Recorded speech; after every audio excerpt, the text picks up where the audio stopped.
कुछ लोगों ने मफाद परस्ती की बुनियाद पर कि चंदा खूब आएगा तो उर्स, सबका उर्स, जो पीर मर रहा है उसका उर्स हो रहा है और उसके बारे में कुछ बका जा रहा है, सबके गुंबद बन रहे हैं। मैं किसी को टारगेट करके नहीं कह रहा जी हूँ, हजरत। अल्लाह की कसम उठा के कहता हूँ, आप बुरा मत मानना कि किसी भी आदमी को टारगेट करके तकरीर करने को हम गीबत समझते हैं, जी लेकिन गुंबद सबके नहीं बनते, बेशक बेशक। उर्स सबके नहीं होते। गुंबद सिर्फ वलियों के बनते हैं, उर्स भी सिर्फ अल्लाह वालों के होते हैं। बेशक बेशक। मगर हम लोग कुछ भी कर रहे हैं, वजह उर्स करो, पैसा इकट्ठा करो, गुंबद बनाओ, पैसा इकट्ठा करो, मजार बना के मुजावरी करो, पैसा इकट्ठा। अगर हम पैसे के चक्कर में अपने दीन को मशकूक कर देंगे, हम तो मर जाएंगे। लेकिन अगर ये दीन मशकूक हो गया माज़अल्लाह कुछ लोगों की नजर में, और वो दीन से मुतनफिर हो गए, दीन छोड़कर चले गए, तो उसका जिम्मेदार कौन होगा? आज मैं आपके सामने वली कौन होता है उसको पेश करता हूँ, अपनी तरफ से नहीं। हमारे मुर्शिद कुतुबुल अक़ताब, गौसुल अग़वास, शेखुल शुयूख, गयासुल कौनैन सैयदना शेख अब्दुल कादिर जिलानी रदी अल्लाह तआला माशाअल्लाह, सुभान इरशाद अल्लाह, फरमाते हैं, सुभान गौस अल्लाह। पाक फरमाते हैं, जब तक किसी इंसान के अंदर 12 सिफात पैदा न हो जाए उस वक्त तक वो अल्लाह का वली नहीं हो सकता। बेशक। देखो, मैं जो आमतौर पे जो मैं तकरीर करता हूँ, आज उस तरह तकरीर नहीं कर रहा हूँ। मैं चाहता हूँ कि ये जो नौजवान जो चेहरे मुझे नजर आ रहे हैं, इनमें बहुत ज्यादा लोग संजीदा हैं। तो हम लोग क्या करते हैं पता है, इंसान देखकर पुड़ी बांधते हैं। समझ में आती है बात? यानी जैसा मजमा होता है उसी के मुताबिक हम चाहते हैं तकरीर करें। आप लोग शोर नहीं कर रहे हो ना, तो हम भी शोर नहीं करेंगे, आपको अच्छे से सुनाएंगे। लेकिन आप गौर करना इस पर। मैं नहीं कह रहा हूं, जिस गौ से आजम के दर से विलायत बढ़ती है, जो हक खुद है, वली बनाता है, बेशक हक है। तो वो खुद फरमा रहे, जब किसी इंसान के अंदर 12 चीजें जमा होती है तब वो अल्लाह का वली होता है। बेशक 12 बेशक। में से एक भी अगर कम हुई तो वो नेक तो हो सकता है मगर वली नहीं हो सकता, है ना? बेशक अब बेशक। इसका अब कौन वली होता है? तब मुर्शिद गौस पाक की बात सुन लो जल्दी जल्दी से, बहुत टाइम भी नहीं लूंगा। फरमाते हैं, वली में दो सिफात अल्लाह की होती है, यानी वो अल्लाह की दो सिफात का मजहर होता है, वो रसूलुल्लाह की दो सिफात का मजहर।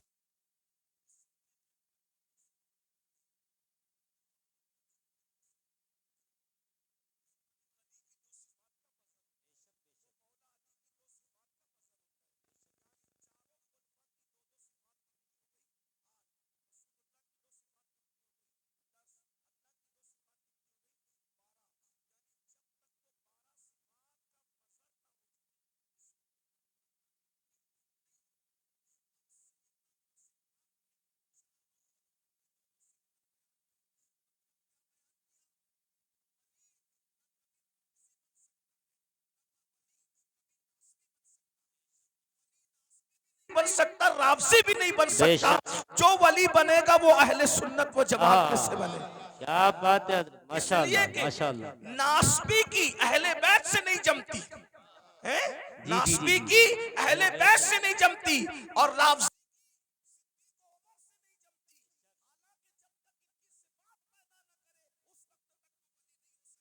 इसीलिए पूरी दुनिया के अंदर पूरी उम्मत जिनकी विलायत पर मुत्तफिक है, सारे वलियों को पढ़कर देख लो, सबका ताल्लुक न नासबियों में होगा न राबसियों में होगा। हर वली आपको सिर्फ और सिर्फ अहले सुन्नत व जमात में नजर आएगा। हक है, बेशक बेशक। जिंदाबाद जिंदाबाद, माशाअल्लाह माशाअल्लाह। शाह जमालुल औलिया को देख लीजिए, उनका ताल्लुक अहले सुन्नत व जमात से है ना। इसी तरीके से आप महबूब इलाही को देख लीजिए, उनका ताल्लुक अहले सुन्नत व जमात से।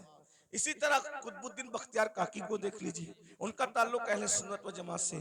सैयदना मखदूम अशरफ जहांगीर सिमनानी को देख लो, उनका ताल्लुक भी अहले सुन्नत व जमात से है। 90 लाख मुनकिरों को ईमान की दौलत अता करने वाले गरीब नवाज का ताल्लुक भी अहले सुन्नत व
परवंदी। मैंने कहा राफजी लोग तो उस्मान नाम रखते ही नहीं, ये नाम भी तो अहले सुन्नत व बात है जमात हजरत, का है। वाह वाह वाह। हैं?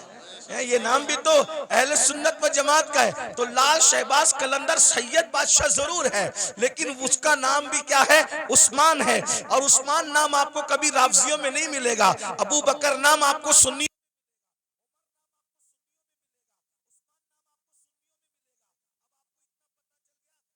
ये नाम नहीं रखते। लेकिन एक बात मैं आपको बता दूं, अब सुन्नी कौन कौन? तो अल्लाह अकबर, हम मौला अली के घर में देखते हैं तो वहां पर अबू बकर नाम का बेटा भी मिल रहा है, उमर नाम का बेटा भी मिल रहा है, उस्मान नाम का बेटा भी मिल रहा है। अल्लाह क्या अकबर, बात है हजरत, वाह अंदाजा वाह वाह। फरमाए। तो इसलिए वो रास्ता इख्तियार करो जिस रास्ते पे मौला अली थे, वो रास्ता इख्तियार करो जिस रास्ते पे इमाम हसन थे, वो रास्ता इख्तियार करो जिस पर इमाम हुसैन थे। अब वो 12 सिफात कौन सी है उसको सुन लीजिए। दो सिफात, अल्लाह की दो सिफात का मजहर होता है। अल्लाह की दो सिफात क्या है? सिफत सत्तारी और सिफत गफ्फारी। सिफत सत्तारी सत्तारी और सिफत गफ्फारी। यानी जो वली होगा सत्तारी सिफत का मजहर होगा। सत्तार किसको कहते हैं? ऐब छुपाने वाला। आहा, यानी बेशक। जो वली लोग होते हैं ना, वो लोगों के ऐब जाहिर नहीं करते, वो लोगों के ऐबों पे पर्दे डालते हैं। जी जी अब आप इसमें चेक कर लीजिए कितने रदी अल्लाह और कितने रहमतुल्लाह अलैह बाहर निकल रहे हैं। देखिए, जी जी जी जी, क्या बात है हजरत। हैं? जी जी जी जी। गौर कीजिए ना। इसलिए कि हाथ में तस्बीह और बगल में मुसल्ला, इससे वली नहीं बनता। अल्लाह की शान सत्तारी का मजहर बनता है। यानी वो किसी का ऐब खोलता नहीं है। इसीलिए आप देख लें, वली लोग कभी आपको किसी की गीबत करते नहीं मिलेंगे। बेशक बेशक, वली हक लोग हक। कभी किसी के ऐप से, वो ऐप पे पर्दे डालते हैं। कैसे पर्दे डालते हैं उसकी एक मिसाल बताऊं आपको। देखिए कैसे पर्दे डालते हैं। एक बहुत बड़े वली हैं हजरत हातिम असम। अल्लामा अब्दुल रहमान जामी रहमतुल्लाह अलैह ने अपनी किताब नफातुल उन्स में ये वाकया लिखा। आप भी वली बन सकते हो, विलायत का दरवाजा बंद नहीं हुआ, वली आप भी बन सकते हो। 12 सिफात सुन लो, अपने अंदर पैदा करो, कोशिश करो। अल्लाह पाक की बारगाह में फैजान बंद नहीं होता, बल्कि वो तो ये फरमाता है जो मेरी तरफ चल कर आता है मेरी रहमत उसकी तरफ दौड़ कर जाती है। कोशिश करो ना। अल्लाह फरमाता है जो हमारी राह में कोशिश करते, वल्लदीना जाहदू फीना लनहदियन्नहुम सुबुलना, जो हमारी राह में कोशिश करते हैं हम उसके लिए रास्ते पैदा कर देते हैं। और सैयदना इमाम जाफर सादिक अला जद्दी वाले सलाम फरमाते हैं अल्लाह तक पहुंचने के इतने ज्यादा रास्ते हैं, जमीन पर जितने बिखरे हुए जर्रात हैं उससे ज्यादा अल्लाह तक पहुंचने के रास्ते मौजूद हैं। बेशक कोशिश बेशक, करो, जिंदाबाद। कोशिश करो अल्लाह तक पहुंचने की। कोई मुश्किल नहीं है, बल्कि अल्लाह तक पहुंचना बहुत आसान है। विलायत का निसाब बहुत आसान है। बेशक तो बेशक। हातिम असम के बारे में अल्लामा जामी लिखते हैं, हातिम असम, असम अरबी जबान में बहरे को कहते हैं, बहरा। इन्होंने अपना लकब क्या रखा था? हातिम बहरा। कोई बहरा भी हो उसको बहरा बोलो तो बुरा लगता है कि नहीं लगता? जी जी जी। लेकिन हजरत हातिम बहरे नहीं थे, अपने आप को बहरा कहलवाते थे। वजह, कितनी खूबसूरत वजह, उसको सुनो आपको मजा आएगा। एक बूढ़ी औरत, बुढ़ी, हातिम असम से मसला पूछने आई। उनको उस वक्त तक असम नहीं कहते थे, हातिम कहते थे। तो हजरत हातिम के पास मसला पूछने आई। उसके पेट में कुछ गड़बड़ थी, तकलीफ थी। तो अब तकलीफ की वजह से उसके पेट की जो है वो गैस खारिज हो रही थी। तो उसने सोचा कि इतने बड़े बुजुर्ग हैं, यहाँ ऐसा हो जाए तो अच्छी बात नहीं। इत्तेफाक से उसने बहुत रोकने की कोशिश की, मगर बुढ़ापे में इंसान के आज़ा कमजोर हो जाते हैं। बहुत रोकने की कोशिश की मगर रोक नहीं पाई, और हजरत हातिम असम के सामने उसकी गैस खारिज हो गई। गैस खारिज हो गई तो हवा भी यानी कि आवाज भी निकली। तो वो शर्मा गई वो बूढ़ी औरत, इतने बड़े बुजुर्ग के सामने ये क्या हो गया हादसा। तो हजरत हातिम ने सोचा कि ये शर्मा गई, मेरे नबी की उम्मत की ये औरत शर्मा गई। तो आपने कान पे हाथ रख के कहा, बड़ी अम्मा जरा जोर से बोलो, तुम क्या कहना चाहती हो। तो उसने बोला, उसने जब बोला तो आपने कहा जरा और जोर से बोलो। तो उसने फिर बोला और जरा जोर से बोलो। उसने और जोर से बोला। अब वो शर्मिंदगी उसकी खत्म हो गई और वो बुढ़िया खुश हो गई कि जो मेरे मुंह की आवाज नहीं सुन सकता वो हवा की आवाज कैसे सुन सकता है। और आप पूरी जिंदगी बहरे बन करके गुजारते थे। लोगों ने पूछा आप बहरे नहीं हो लेकिन बहरे बन के क्यों जिंदगी गुजार रहे हो? फरमाया मुझे बहरा कहलाना आसान है लेकिन नबी की उम्मती में से किसी को शर्मिंदा करना मुझे पसंद नहीं अल्लाह है। अकबर, अल्लाह, क्या बात है हजरत। एक औरत की शर्मिंदगी के खात्मे के लिए पूरी जिंदगी बहरा बन करके गुजार दिया, ये हजरत हातिम असम है। और आज हम लोग नमाज भी पढ़ रहे हैं, रोजा भी रख रहे हैं, तहज्जुद भी पढ़ रहे हैं, लेकिन लोगों के ऐप भी खोल रहे हैं। तो आप ऐप खोल के क्या है, वली नहीं बन सकते, अल्लाह के दोस्त नहीं बन सकते। अगर वली बनना है लोगों के ऐप पे पर्दे डालना सीखो, शान सत्तारी का मजहर बनो, किसी के ऐप न खोलो। आजकल तो हम जहां बैठते हैं ऐप खोलते हैं। अल्लाह के रसूल अलैहिस्सलाम फरमाते हैं तुम जब तक लोगों के ऐप खोलते रहोगे, तुम लोगों के ऐप अपनी हैसियत के मुताबिक खोलोगे, अल्लाह तुम्हारे ऐप अपनी शान के मुताबिक खोलेगा, अल्लाह तुम्हें जलील कर देगा। और अगर तुमने लोगों के ऐपों पे पर्दे डाले, तुम लोगों के ऐप पे पर्दे डालोगे, अल्लाह तुम्हारे ऐप पे पर्दे डालेगा। आज मुसलमान लोगों के ऐप पे पर्दे नहीं डालते, बल्कि आज औरतें, माएं और बहनें मौजूद है, किसी की बेटी को रिश्ता हो रहा है तो उसमें लोग ज्यादा तेल पानी डाल करके वो रिश्ता तोड़ देते हैं। किसी के बेटे का रिश्ता हो रहा है वो रिश्ता तोड़ देते हैं। ऐप पे पर्दे डालने की बजाय लोग ऐप जोई करते हैं। तो दो सिफत, नंबर दो सिफत गफ्फारी, गफ्फार कहते हैं माफ करने वाले को। सिफत गफ्फारी का मजहर होता है, यानी जो वली होगा वो अपनी जात के लिए कभी झगड़ा नहीं करेगा। वली अपनी जात के लिए कभी झगड़ा नहीं करेगा, क्योंकि जात के लिए झगड़ा करना ये कुत्तों का काम है। जात के लिए झगड़ा करना कुत्तों का काम है, अपनी जात के लिए वली कभी नहीं लड़ता।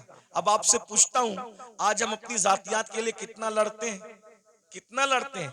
बाइक टकरा गई, झगड़ा हो गया। पानी मुझे पहले नहीं दिया, झगड़ा हो गया। शादी में खाना खाने मुझे पहले नहीं बिठाया, झगड़ा हो गया। बोलो आज हम अपनी जात के लिए लड़ रहे हैं, इसका मतलब हम अल्लाह के वली कब बनेंगे? जात के लिए जो लड़े वो कुत्ते की सिफत रखता है, वो वली की सिफत नहीं रखता। अब आप देख लीजिए कितने लोग हैं जो जात के लिए लड़ते फिरते हैं। अल्लाह अकबर। एक वाक्य इस पर भी सुन लें कि एक बुजुर्ग के पास एक मुरीद आया और वो मुरीद आकर के कहता है हजरत आप मुझे इस्म आजम सिखा दें।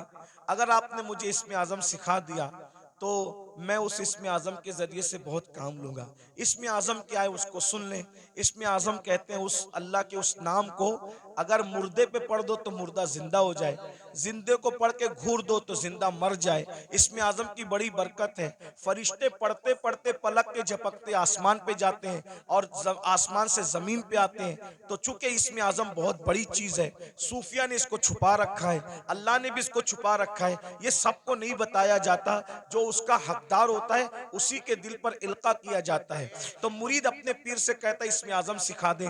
पीर साहब वाकई पीर साहब थे। उन्होंने कहा बेटा सुबह से शाम तक तुम बाजार में जाकर के बैठो, इंशाअल्लाह शाम को देखेंगे तुम्हें इस्म आजम सिखाना है कि नहीं सिखाना है। वो सुबह से शाम तक बाजार में बैठे तो क्या देखा, बाजार में बहुत करप्शन हो रहा है, खूब जुल्म हो रहा है, कोई किसी का पुरसान हाल नहीं है। सुबह से लेके शाम तक एक दूसरे पे जुल्म हो रहा है। वो बार बार हाथ मारते थे अपनी रान पर, मुर्शिद ने अच्छा नहीं किया, पीर साहब ने अच्छा नहीं किया, काश के मुझे इसमें आजम सिखा देते तो अभी ये जुल्म करने वालों को घूर देता, मार डालता, तबाह कर देता, बर्बाद कर देता। सुबह से शाम तक यही होता रहा। लेकिन शाम के वक्त जो है बहुत खतरनाक मंजर देखा।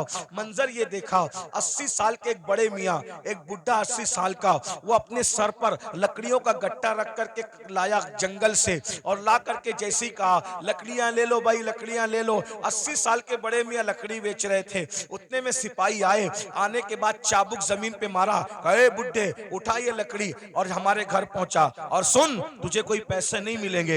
ये मंजर देख करके वो मुरीद तो और बहुत गुस्से में आया, मेरे पीर ने अच्छा नहीं किया, मेरे पीर ने अच्छा नहीं किया। अगर मुझे इसमें आजम सिखा देते इन जालिम सिपाहियों को अभी मार डालता, इसमें आजम पढ़ के अभी इनके लिए बद्दुआ करता, खत्म कर देता। वो बड़े मियाँ 80 साल के बड़े मियाँ हाँपते कांपते उन्होंने फिर लकड़ी का गट्ठा उठाया, सर पे और सिपाहियों के पीछे पीछे चले। ये भी पीछे पीछे चला, ले जाकर के गट्ठा रख दिया। रखने के बाद कहा अच्छा अब मैं चलूं। और उसके बाद वो बड़े मियाँ बेचारे न पैसा लिया। 80 साल के बुढ़े को लकड़ी काटने में कितनी तकलीफ हुई होगी, कैसे उसने मेहनत से जमा किया होगा। लेकिन हाय रे जुल्म, अल्लाह अकबर, बहुत लकड़ी पहुंचा करके बिना मजदूरी लिए हुए, बिना रकम लिए हुए उन्होंने टरका दिया। वो चले गए। और उसके बाद ये तो गुस्से में कांप रहा था। मुर्शिद ने अच्छा नहीं किया, अगर अभी मुझे इसमें आजम मालूम होता, इन जालिमों को, इन गुंडों को इसमें आजम पढ़ करके कत्ल कर देता। जैसे ही मुर्शिद की खानका में पहुंचे, कहा हजरत आपने सिखा दिया होता बाजार में क्या गंदगी है, क्या जुल्म है, क्या ज्यादती है। और शाम का वाकया तो बड़ा बदतरीन है हजरत, बड़ा इबरतनाक है। पूरा वाकया उस 80 साल के बड़े मियाँ का बयान किया। तो पीर साहब सुन के हंसने लगे। हजरत मैं 80 साल के बुढ़े पे जुल्म बयान कर रहा हूँ और आप हंसते हैं। फरमाया वो जो 80 साल का बुढ़ा तू जिसको कह रहा है वो कौन है, तुझे मालूम है? नहीं मालूम है। कहा वो इस शहर का कुतुब है, कुतुब, वो इस शहर का कुतुब है और उसी ने मुझे इसमें आजम सिखाया है। उसी कुतुब ने मुझे इसमें आजम सिखाया है। वो कहा हजरत जब उसको इसमें आजम मालूम है तो वो पढ़ के उनके लिए बद्दुआ क्यों नहीं कर देता? कहा बेटा जब तक के सब्र करने का मादा उस तरह पैदा नहीं होता, अल्लाह किसी को इसमें आजम की नेमत अता नहीं करता। गौर कीजिए, यहाँ तो आज कोई छोटा मोटा आमिल बन जाए ना समा शबिस्तान रजा पढ़ के, तो कहता है कि अगर तूने मेरी बात नहीं मानी तो तेरा पेशाब बंद कर दूंगा, मेरी बात नहीं मानी तो तेरा खानदान जो है वो तबाह कर दूंगा। भाइयों ये सब हाँ उनके होते हैं जो खाली घड़े होते हैं। ये कुतुब लोगों को देखो, ये अब्दाल लोगों को देखो, ये वली लोगों को देखो, इतना जुल्म सह रहे हैं मगर जात के लिए कभी बदला नहीं लेते। क्यों? इसलिए कि जात के लिए लड़ना वली का काम नहीं होता, जात के लिए लड़ना ये तो कुत्तों का काम होता है। वली वो होता है जो सिफते गफ्फारी का मजहर होता है, अपने दुश्मनों को माफ करता है, अपने मुजरिमों को माफ करता है। उस पर एक वाकया याद आ गया, हालांकि बात तवील हो रही है लेकिन बात वाकया याद आ गया, सुन लीजिए। आज छोटी छोटी बात पर आप लोग एक दूसरे पे केस करते हो, क्या जवाब दोगे अल्लाह को? बकरियों के तेरे आंगन में मेरे आंगन में बकरियों पर इतना बड़ा झगड़ा होता है कि मर्डर हो जाता है, कत्ल हो जाता है। कहां कहां तक बात पहुंचती, बारात देर से आई जल्दी आई उस पर जो है वो शादियां टूट जाती है। इतना महर है कि उतना महर है उस पर शादियां टूट जाती है। मेरे भाइयों सोचो, सब्र नहीं हमारे अंदर, और जब तक सब्र नहीं होगा हम अल्लाह वाले नहीं बन सकते। एक दिन क्या हुआ, इमाम हुसैन के कातिलों में से कातिल मदीने मुनव्वरा आया, मदीने तैयबा आया। और जब मदीना तैयबा आया तो लोगों ने सोचा कि कातिल इमाम हुसैन, कातिलों में से कातिल मदीने मुनव्वरा आया, तो सारे मदीने वालों ने इमाम हुसैन की मोहब्बत में अपने दरवाजे बंद कर दिए। सब ने दरवाजे बंद कर दिए, सबके दरवाजे बंद हो गए। इमाम ज़ैनुल आबिदीन का दरवाजा हमेशा बंद रहता था, किसी से मिलते नहीं थे। लेकिन जब उनको किसी ने इत्तला दी, हजरत हजरत करबला में का एक शख्स जो आपके बाबा का कातिल है वो मदीने मुनव्वर आया, और सबने अपना दरवाजा बंद कर दिया। इमाम ने अपना दरवाजा खोल दिया, कहा उसको बुला कर लाओ। वो आया, इमाम ने दस्तरखान बिछाया, उसको खाना खिलाया, पानी पिलाया, उसने खाया भी पिया भी। और खाने और पीने के बाद कहा ऐ अली, इमाम ज़ैनुल आबिदीन का असली नाम अली है, कहा ऐ अली शायद तुमने मुझे पहचाना नहीं या शायद तुम मुझे भूल गए। आपने फरमाया कैसे नहीं पहचाना? अरे ये मदीने वाले क्या करबला में थे? कहा नहीं थे। कहा जो करबला में नहीं थे उन्होंने तुझे पहचान लिया, मैं तो करबला में मौजूद था ना, मैं तुझे कैसे नहीं पहचानूंगा? वो तू ही जालिम है ना, तेरे कहने पे मेरे बाबा के जिस्म पे घोड़े दौड़ाए गए थे, मेरे नन्हे से भाई के हलक पर तीर चलाया गया था, मेरी फूफियां, मेरी अम्मियां, मेरी बहनों के दुपट्टे छीने गए थे, तू ही वो जालिम है ना? अल्लाह अकबर। जब उसने ये सुना लरस गया, हाँ मैं वो हूँ। आपने पहचाना कहाँ? पहचानने के बाद भी ये सुलूक किया? तो इमाम ज़ैनुल आबिदीन ने फरमाया जो तूने किया वो तेरे खून की तासीर थी, जो मैंने किया ये मेरे घर की रिवायत है। हम आले मोहम्मद दुश्मनों के साथ ऐसे ही सुलूक करते हैं। अगर करबला वालों से मोहब्बत है, बताओ बाप के दुश्मन के साथ, बाप के कातिल के साथ इमाम ज़ैनुल आबिदीन ने क्या सुलूक किया, और हम अपने समधियों के साथ क्या सुलूक करते हैं, अपने भाइयों के साथ क्या सुलूक करते हैं, अपने पड़ोसियों के साथ क्या सुलूक करते हैं, अपने रिश्तेदारों के साथ क्या सुलूक करते हैं। भाई एक मुंह किसी को अच्छा नहीं कहते, जबकि अल्लाह के रसूल अलैहिस्सलाम ने फरमाया मुसलमान वो है जिसके हाथ से और उसकी जबान से दूसरे मुसलमान महफूज रहे। आज ना हमारे हाथ से कोई महफूज है, ना हमारी जबान से कोई महफूज है। जब भी जबान खोलते हो तो ऐसे तीर चलाते हो, नश्तर लगाते हो लोगों के दिल पर। याद रखना, तलवारों के जख्म तो भर जाते हैं, जबान के जख्म भरा नहीं करते। कैसा कलमा पड़ा है, नबी तो वो मुसलमान बनाने आए थे कि जिसके हाथ से, जिसकी जबान से दूसरे मुसलमान महफूज रहे। ना आज हमारे हाथ से कोई महफूज है, ना हमारी जबान से कोई महफूज है। तो बताओ, नबी वाले मुसलमान हो या अपनी तबीयत वाले मुसलमान हो? बीवी को मां बहन की गाली देकर के उसका दिल दुखाते हो। रसूलुल्लाह तो फरमा रहे मुसलमान वो है जिसकी जबान से किसी को तकलीफ नहीं पहुंचती, जो अपनी शरीक हयात है, जो अपनी लाइफ की पार्टनर को मां बहन की गाली दे, वो मुसलमान कैसा होगा? रसूलुल्लाह फरमा रहे मुसलमान वो है जिसके हाथ और जबान से दूसरा मुसलमान महफूज रहे। जो अपने माँ बाप का दिल दुखाए वो कैसा मुसलमान है? जो अपने पड़ोसी को तंग कर दे वो कैसा मुसलमान है? बस बात इतनी है। तकरीरें बहुत सुन रहे हो भाई, मुकर्रिर लोग भी माशाल्लाह ऐसे हो गए अल्हम्दुलिल्लाह के एक ढूंढो हजार मिलते, और तकरीर सुनने वाले भी हजारों हैं, लेकिन कोई सुधरने तैयार नहीं। और ये भी कयामत की निशानी में से एक निशानी है।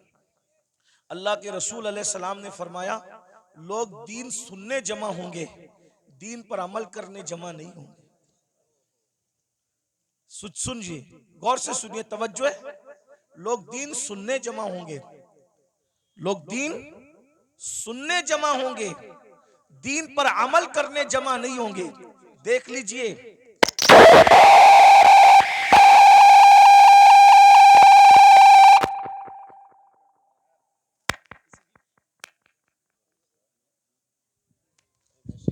किसी की बच्ची मदरसे में रह गई है, वो रो रही है, उसके माँ बाप जहाँ भी हैं वो अपने बच्चे को जाकर के ले ले।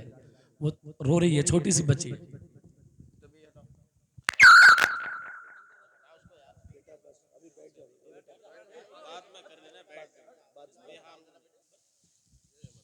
लोग दीन सुनने जमा होंगे, दीन पर अमल करने जमा नहीं होंगे।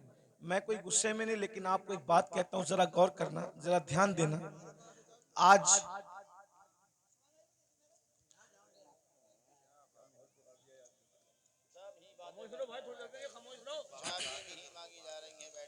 दुरूशी पढ़ने आप लोग सल्लल्लाहु अलैहि वसल्लम, सलात व सलाम अलैका या रसूल अल्लाह सल्लल्लाहु अलैहि वसल्लम। लोग दीन सुनने जमा होंगे, क़यामत की निशानियों में से एक निशानी है, दीन पर अमल करने जमा नहीं होंगे। अभी देखिए, सुबह का वक्त है, कारोबार का वक्त है, संडे भी नहीं है, आज संडे नहीं है ना, वर्किंग डे है ना। लेकिन आपको मैं सलाम करता हूँ, आप लोग आराम छोड़ के, नींद छोड़ के, दुकान छोड़ के, कारोबार छोड़ के आए, क्या सुनने के लिए? दीन सुनने के लिए। लेकिन अगर इनमें किसी को कहा जाए कि वादा करो कि आज के बाद तुम नमाज नहीं छोड़ोगे, तो हाथ नहीं उठेंगे लोगों के। और अगर हाथ उठ भी गए तो वो आज ही जोहर से पहले वादा किया, लेकिन जोहर में नहीं पहुंचेगा। ये हंसने की बात नहीं, ये दुख की बात है। ये यानी कि माज अल्लाह कहीं ना कहीं जलसा करना जो वो एक रस्म बन गया, कहीं बिजनेस बन गया, कहीं शो बन गया, ये हालात हो गए। हम अल्लाह को मुंह क्या दिखाएं? अल्लाह को मुंह दिखाना है भाई। अगर जज के सामने कल तारीख हो ना, तो बड़े बड़े लीडरों को रात को नींद नहीं आती कि सुबह अदालत में खड़े होना है जज के सामने। हालांकि दुनिया का जज रिश्वत लेकर भी फैसला बदल सकता है, दुनिया का जज मुंह देखकर फैसला कर सकता है, दुनिया का जज चेहरा देखकर फैसला कर सकता है, लेकिन वो आदिल जिसकी बारगाह में अंबिया भी कांपेंगे, जिसकी बारगाह में अंबिया उसके महबूब भी नफसी नफसी पुकारेंगे, जिसकी बारगाह में फरिश्ते भी कांपेंगे, थर थर कांपेंगे। अल्लाह कुरान में फरमाता है यौम यक़ूमुर रूह वल मलाइका सफ़्फ़न ला यतकल्लमूना इल्ला मन अज़िन, कि जिब्रील और सारे फरिश्ते अल्लाह की हैबत से थर थर कांपेंगे। अरे जहां जिब्रील भी कांप रहे होंगे, हम अल्लाह को क्या मुंह दिखाएंगे। ये जन्नत को जितना आसान और सस्ता समझ रखा है हमने आप लोगों ने, इतनी सस्ती नहीं है। मैशर में पता चलेगा कि जो मुखलिस उलमा हमें नसीहत करते थे, हमें कान से सुन के दूसरे कान से उड़ा देते थे, हम उनकी बातों को नहीं लेते थे, उनकी बातों पर अमल नहीं करते थे, उस वक्त तुम पछताओगे, मगर उस वक्त का पछताना काम नहीं आएगा मेरे भाई। अगर होश के नाखून लेना है तो आज ले लो, संवरना है तो आज संवर लो, सुधरना है तो आज सुधर लो। एक बात मुझे याद आई, अब अगला उन्वान में नहीं पेश करता, 5 मिनट में अपनी बात पूरी कर लेता हूँ 5 मिनट के अंदर, इसलिए कि आप सब बहुत अच्छे से सुन रहे हैं, लेकिन कहीं ना कहीं हमारे अंदर कमी है कि कुछ लोग यहाँ पे मेरे करीब गड़बड़ कर रहे हैं, उनको इसकी बात की अहमियत नहीं है। तो कोई बात नहीं, मैं 5 मिनट में बात पूरी कर लेता हूँ। इतना सुनिए, मुझसे और अल्लाह क्या क्या पूछेगा, आपसे मुझसे अल्लाह क्या क्या पूछेगा पता है? कुरान कहता है फमन यअमल मिस्काल ज़र्रतिन खैरन यरा वमन यअमल मिस्काल ज़र्रतिन शर्रन यरा। एक जर्रे के बराबर नेकी की होगी अल्लाह तुम्हें वो भी दिखाएगा, और एक जर्रे के बराबर बुराई की होगी अल्लाह तुम्हें वो भी दिखाएगा। साहबे किराम ने इस आयत के नुज़ूल के बाद पूछा कि अल्लाह हमसे क्या क्या पूछेगा, तो आका इरशाद फरमाते हैं अगर तुमने नाखून के अंदर किसी की दीवार की मिट्टी भी खुरची होगी तो अल्लाह क़यामत के दिन उस मिट्टी के बारे में भी तुमसे पूछे। अगर तुमने पिस्सू को, पिस्सू समझते हैं, पिस्सू, पिस्सू बहुत छोटा सा बारीक कीड़ा होता है, नजर भी नहीं आता, लेकिन चमड़ी पे बैठता है, काटता है तो आदमी झुंझला जाता है। अगर तुमने पिस्सू को गाली दी होगी तो अल्लाह पूछेगा कि तूने पिस्सू को गाली क्यों दी थी, क्योंकि वो मेरी मखलूक है। अगर तुमने खटमल को गाली दी थी तो अल्लाह तुमसे खटमल को गाली देने के बारे में भी पूछेगा। ये यहाँ जो दादागिरी, गुंडागर्दी, बाबागिरी जो कुछ कर रहे हो और फिर सोचते हो कि जन्नत हाथ से नहीं जाने वाली, अल्लाह अल्लाह है, अल्लाह अल्लाह है। मैं बार बार कौम को कहता हूं, जो नबियों के बेटों को जहन्नम में डाले वो अल्लाह है, जो नबियों की औरतों को जहन्नम में डाले वो अल्लाह है, जो नबी के सगे चचा को जहन्नम में डाले वो अल्लाह है। अल्लाह अल्लाह है। इतना बेपरवाह मत हो जाइए, इतना बेपरवाह मत हो जाइए, इतना बेपरवाह मत हो जाइए। नबी का सगा चचा इब्राहिम खलीलुल्लाह जैसे नबी का सगा चचा आजर बिच्छू की शक्ल में जहन्नम में डाला जाएगा। बताओ बताओ मेरे भाइयों, किस किस किस धुन में हो, किस मस्ती में हो, किस गफलत में हो।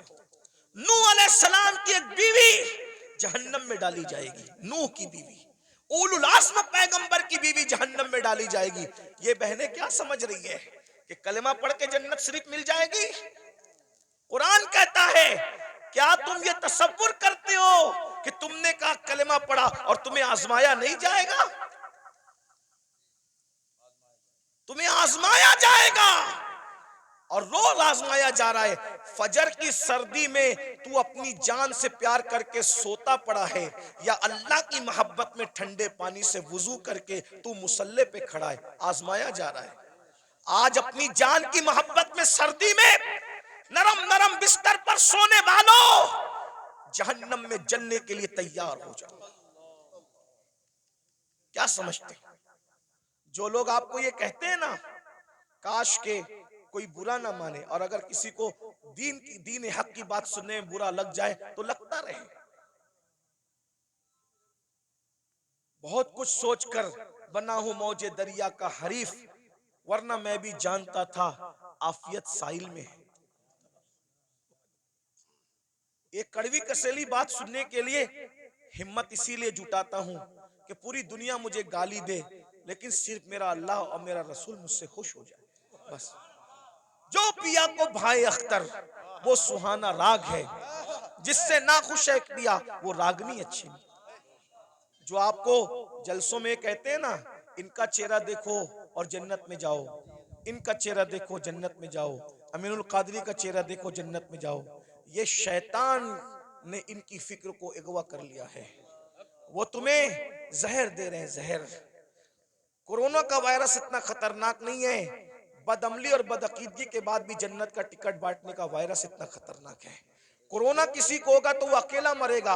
ये गंदगी जो आएगी ना, कि बेअमली के बाद भी, जिना के बाद भी, बदकारी के बाद भी, हरामकारी के बाद भी, सिर्फ सलीम मियाँ को देखो जन्नत में जाओ, अमीनुल कादरी को देखो जन्नत में जाओ, और मुफ्ती साहब को देखो जन्नत में जाओ। मेरे भाई, जिनको देख देख करके जन्नत बांट रहे हो, क्या तुम्हारे पास कोई गारंटी है कि ये लोग भी जन्नत में जाएंगे?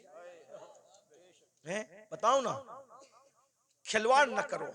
ये कौम बहुत भोली है, ये हमारी बातों पर यकीन करती है, लेकिन मेरी कौम के नाजिमों, मेरी कौम के वाइजों, उलमा नहीं करते। जो वाकई आलिम रब्बानी वो ये काम नहीं करता।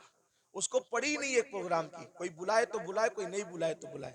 जिन्होंने धंधे पानी शुरू कर रखे हैं वो तुम्हारी चापलूसियां करते हैं, और तुम भी नारे लगाते हो इनको देखो जन्नत में जाओ, और फिर उसके बाद आप सिर्फ जब देख करके जन्नत मिलेगी, कोई बेवकूफ है फजर पढ़ने के लिए उठेगा? कोई बेवकूफ है जो चेहरे पे दाढ़ी रखेगा? कोई बेवकूफ है जो मुसल्ले पे रोएगा? अरे तुमने किसको देखा?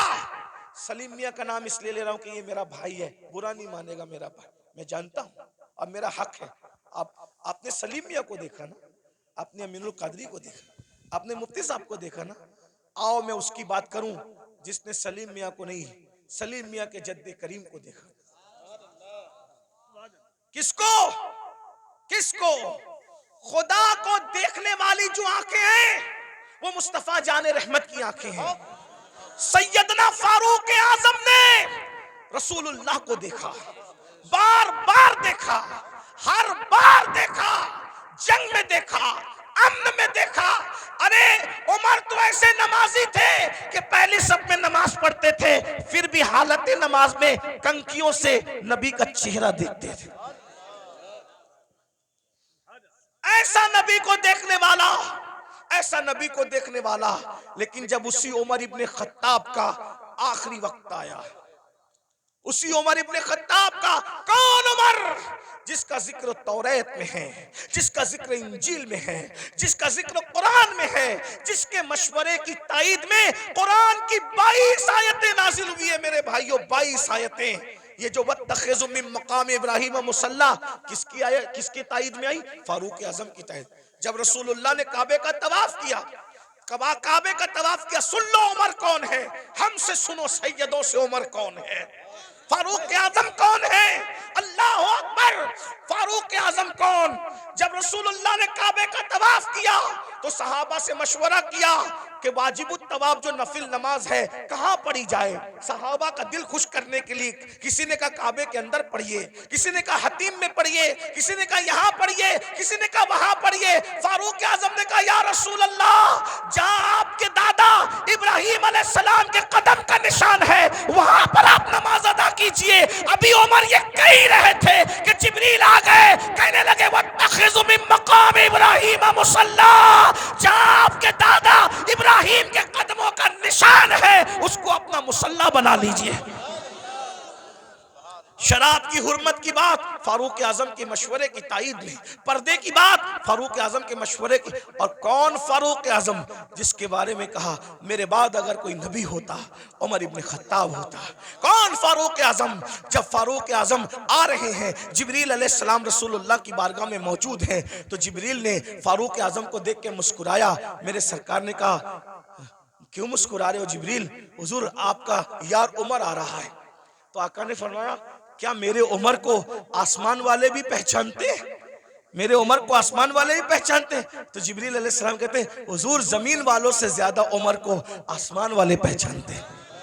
वो सरकार ने कहा जरा मेरे उमर की शान बयान कर दो जिब्रील। तो जिब्रील ने एक जुमले में शान बयान की। कहते हैं या रसूल अल्लाह, अगर मैं हजरत नूह की उम्र के बराबर यानी 1000 साल की उम्र लेकर के आऊं और उम्र की फजीलत बयान करता रहूं तो 1000 साल खत्म हो जाएंगे मगर उम्र की फजीलत खत्म नहीं हो सकती। इतनी बड़ी हस्ती है ना। रसूलुल्लाह को देखा, रसूलुल्लाह को देखा। अब सुन लो उनका जिंदगी का आखिरी वक्त। फारूक आजम शहीद है, फारूक आजम शहीद है। अल्लाह अकबर। और किस हालत में शहीद है? हालत नमाज में। आखिरी वक्त आ गया। चारपाई पर फारूक आजम लेटे, पूरा जिस्म खून से लहू लहान है।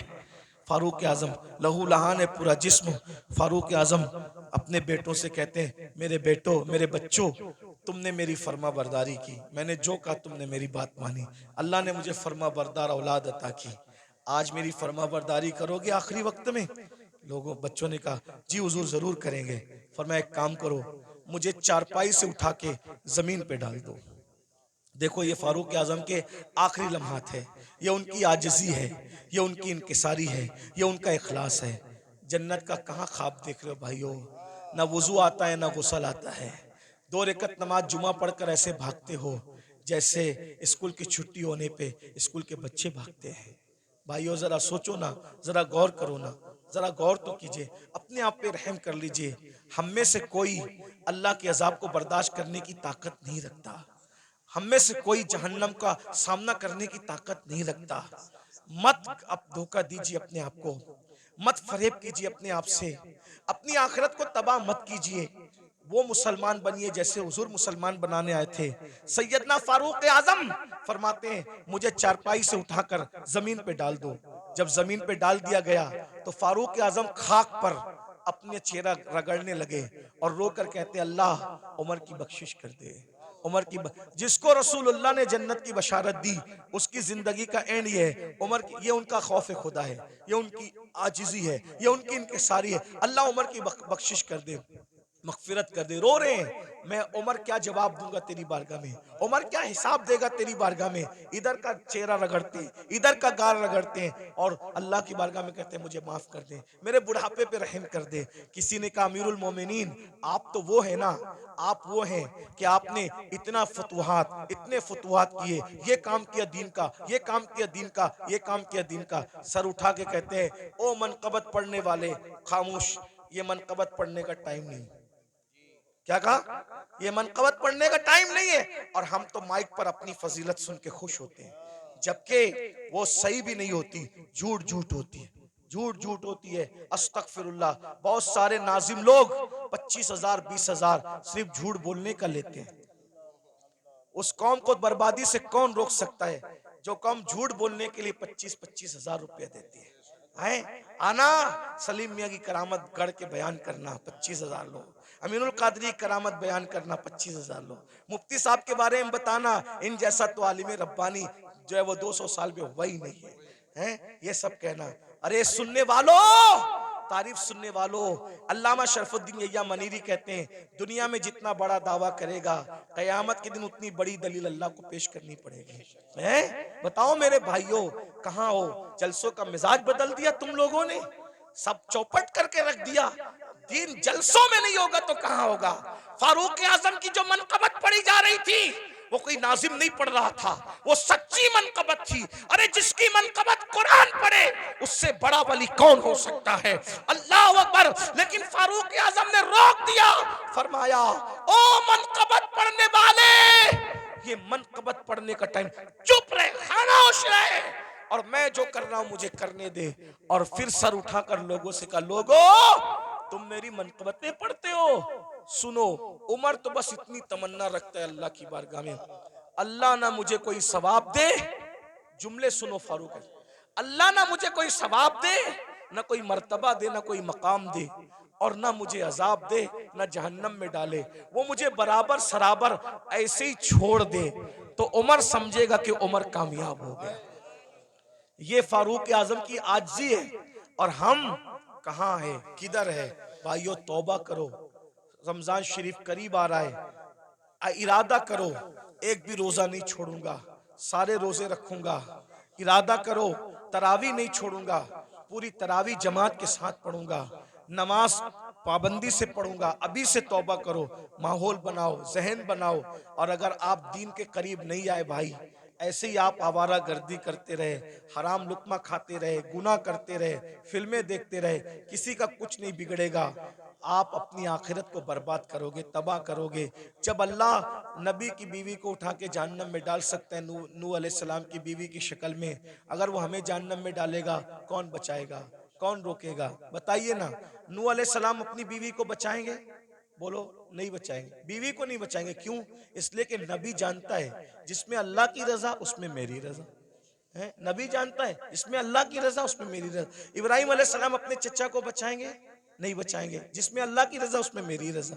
गौर कीजिए, ये नहीं कह रहा हूं कि नबी बचा नहीं सकता, नबी जिसको चाहे बचा सकता है, लेकिन हम अल्लाह का जितना अदब करते हैं उससे ज्यादा अदब अल्लाह का अंबिया करते हैं। मौला जो तेरी रजा वो हमारी रजा। ये कुफ्र पर मरे हम इनको नहीं बचाएंगे, तूने मना कर दिया हम नहीं बचाएंगे। हाँ, अगर तूने इजाजत दी तो जिनको हम पहचानते भी नहीं है हम उसको बचा लेंगे, उनको बचा ले। नबी साहिब इख्तियार होता है, मजबूर नहीं होता। लेकिन नबी की अल्लाह से मोहब्बत और अल्लाह की बारगाह का अदब यह है कि कोई नबी अल्लाह का कहना नहीं तोड़ेगा। एक आखिरी बात आई, मैं वो बात कहने चला था, फिर बीच में बात आ गई। हम अल्लाह को क्या जवाब दें? लोग जिना कर रहे हैं, ये नौजवान छोकरे आज के 16-16, 17-17 साल की उम्र में जिना करते हैं, लड़के लड़कों के साथ बदकारियां करते हैं, क्या क्या जुर्म करते हैं, बुराइयां करते हैं। अल्लाह को क्या जवाब दोगे? अल्लाह के सामने बोल पाओगे कि हम जिना करके आए? बोलो, अल्लाह के सामने बोल के आओगे हम औरतों के पाप की नजर डाल के आए? अल्लाह के सामने बोल पाओगे कि हम बदकारी करके? बताओ, कुछ बोल पाओगे? नहीं बोल पाओगे। भाई, हम जब अपने पीर के सामने नहीं बोल सकते तो अल्लाह के सामने क्या जवाब दें? मेरे इमाम कहते हैं, करीम अपने करम का सदका, लई में बेकद्र को न शर्मा, तू और रजा से हिसाब लेना, रजा भी कोई हिसाब। और कहते हैं, सदका प्यारे की हया का, न ले मुझसे हिसाब, बख्श बे पूछे लजाए को लजाना क्या है। बहुत कठिन मंजिल है। हदीस पाक में आता है, अल्लामा इब्ने कसीर ने इस हदीस को लिखा है कि अल्लाह ईसा अलैहि सलाम को अपनी अदालत में खड़ा करेगा। किसको? किसको? पहचानते हो ईसा अलैहि सलाम को? हमारे नबी से पहले जो नबी आए वो कौन थे? ईसा अलैहि सलाम। और ईसा अलैहि सलाम कौन है आपको पता है? ये कंवारी मरियम, जिसको किसी मर्द ने हाथ भी नहीं लगाया, अल्लाह ने बिन बाप का कंवारी बतुल मरियम से ईसा अलैहि सलाम को पैदा किया। सुभान अल्लाह। अल्लाह ने इनको झूले में बोलने की ताकत अता की। ये कलेमतुल्लाह है, रूहुल्लाह है। इनको जब सूली देने की साजिश की गई तो अल्लाह ने इनको आसमानों पे उठा लिया। अब ध्यान देना, जब ये आसमानों पे उठा लिए गए तो इनके मानने वालों ने इनको कहा कि ईसा खुदा का बेटा था और मरियम खुदा की बीवी थी। माज़अल्लाह, अल्लाह का कोई बेटा नहीं है, अल्लाह की कोई बीवी। लेकिन उनके मानने वालों ने ये गंदगी फैला दी।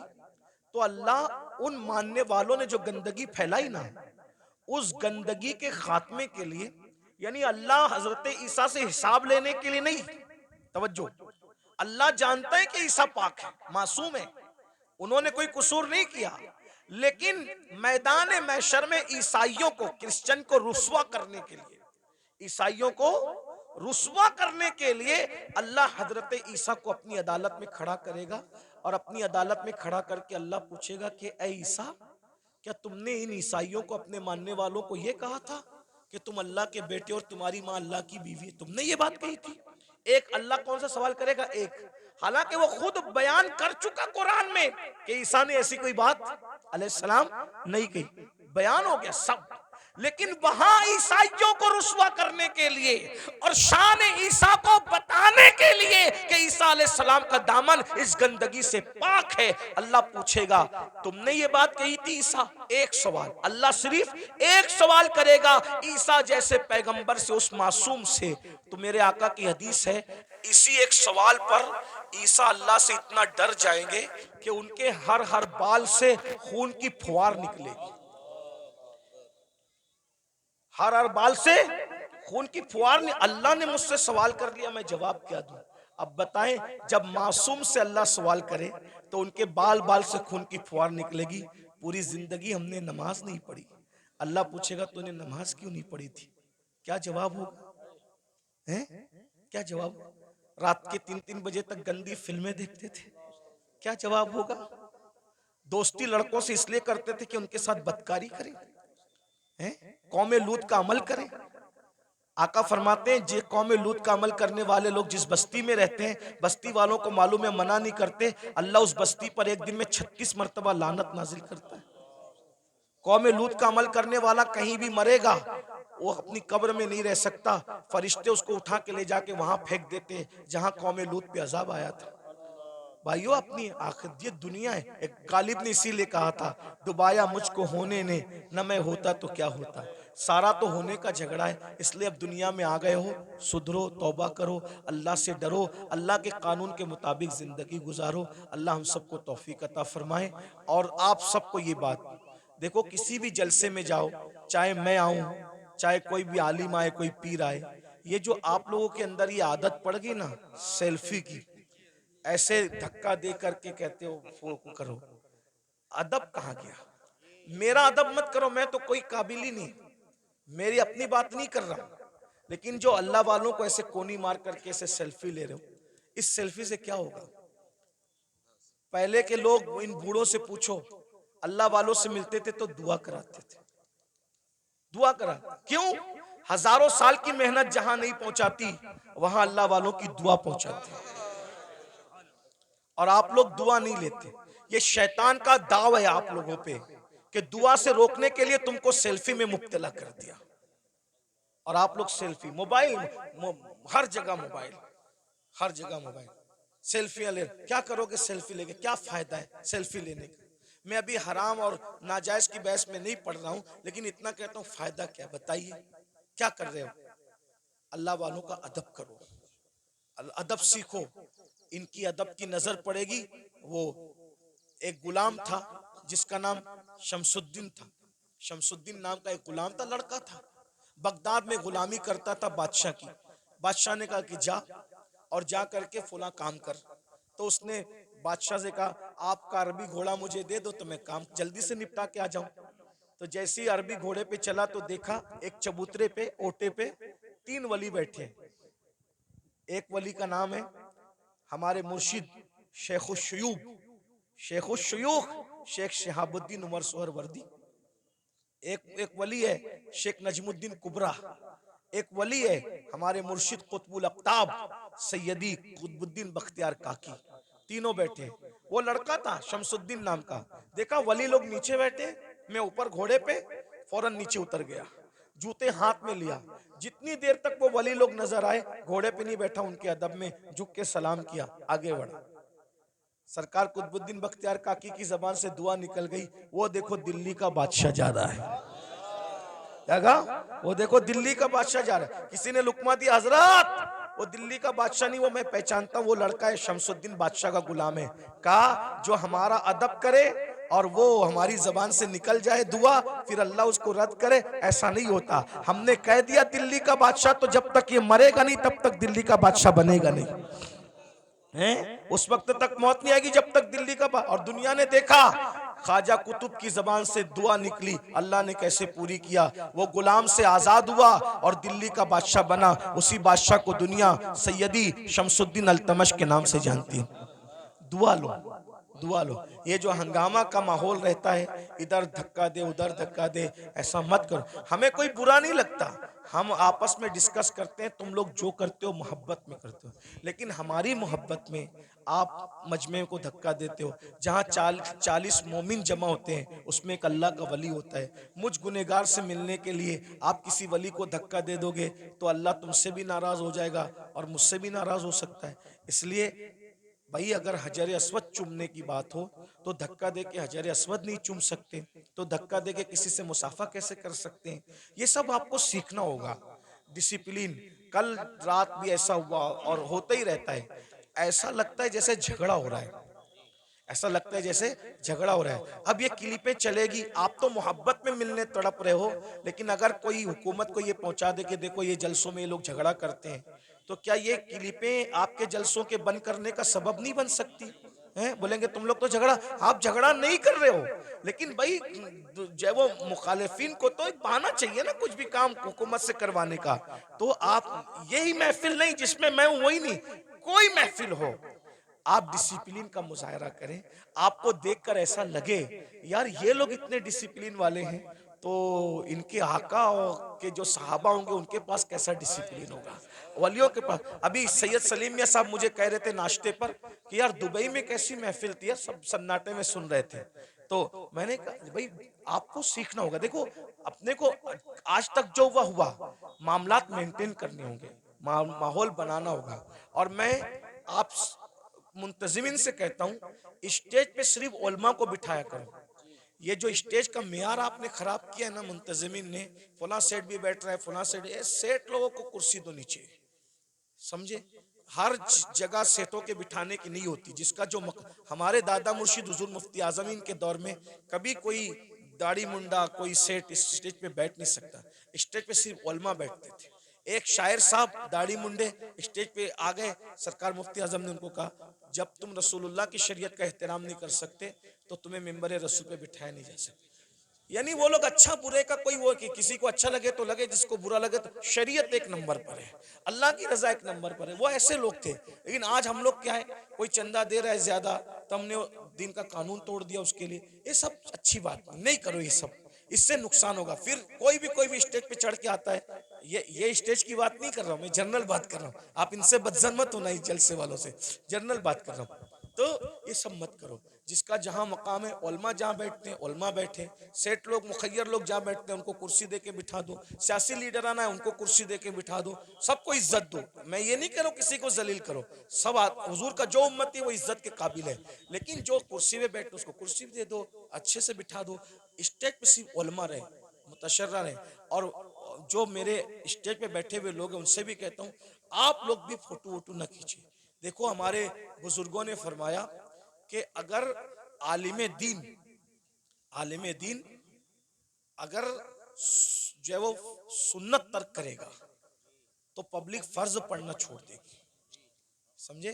आलिम अगर चलते चलते रास्ते से टोपी उतारेगा तो पब्लिक, हाँ वो नहीं कहना चाहता था, सही कहा जी, सही कहा, यही कहा हुजूर मुफ्ती आजम ने, यही कहा। लेकिन कुछ चीजें माइक पे कहने की नहीं होती। आप अल्लाह आपको जज़ाए खैर दे, मेरा काम आसान कर दिया। यानी तुम टोपी उतार के सर नंगा करोगे, लोग अपना पूरा वजूद बगैर कपड़े का कर लेंगे, इसका ख्याल करें। तो ये मेरे भाई भी कुछ जो नौजवान हमारे जूनियर उलमा है ना, मैं उनसे माफी मांगते हुए कहता हूँ ये लोग भी सेल्फी लेने लगते हैं। आप लोग तो आपको देख के नीचे वाले भी लेंगे, है ना।